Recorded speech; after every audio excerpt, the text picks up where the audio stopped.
très heureux de venir nous voir dans nos studios à Niamey, au Niger, pour parler d'un grand roi que nous aimons tant. Pour parler d'un grand roi qui a donné toute sa vie, réellement, 22 ans de règne, une manière de donner sa vocation, son ambition, son amour pour le continent africain. Il a fait de son pays un havre de paix. Il a fait de son pays toute l'histoire qu'aujourd'hui l'Union africaine est en train de vouloir. Donnons-nous la main pour la paix universelle. C'est ce que ce roi a fait. La fête du trône a toujours été une image que notre grand roi a voulu pour son peuple. Pour que son peuple, c'est pas une révolte, mais une manière de montrer qu'ils sont capables, qu'ils sont braves. Les femmes sont encore plus braves. Les Marocaines, c'est des gens qui adorent le roi, qui ont donné leur vie pour le roi. Nous autres, même qui sommes d'origine marocaine et qui sommes marocains et qui sommes africains, je suis nigérien, mais fier d'être avec ce grand roi qui a tout donné pour son pays. Le Covid a été pendant longtemps un problématique pour le continent africain.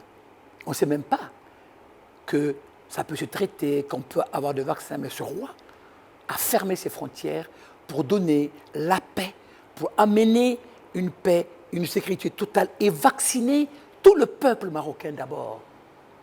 Et je crois que ce qu'il a fait n'a pas de prix pour essayer d'amener réellement une paix par rapport à ce Covid-là, vacciner sa population marocaine et amener réellement son peuple à être en bonne santé. Les frontières fermées, ils viennent de les ouvrir avec des prix réduits quand on quitte la France pour venir au Maroc. Avec des prix réduits, même pour quitter l'Afrique pour aller au Maroc. Une manière de montrer quand même que son peuple compte pour lui plus que tout au monde. Pour moi, 22 ans de règne, c'est une respiration, c'est une image que le monde entier voit par rapport à ce roi qui est un roi extrêmement fantastique. Nous sommes fiers de lui, culturellement, artistiquement, parce que je suis du monde de la culture, ce qu'il fait pour nous n'a pas de prix. Autre partie qu'il donne par rapport à l'Afrique, c'est son amour pour tous les pays africains, là où il construit des mosquées, là où il essaie de venir pour essayer de faire la coopération sud-sud entre les pays africains. Pendant ces 22 années, on a vu réellement un roi dynamique, un roi qui a envie que l'Afrique soit unie et que le continent africain soit de son côté. Et ils sont de son côté. Moi, je crois que ce qu'il a fait comme travail, c'est magique. Nous le respectons, nous l'aimons et nous lui disons bravo.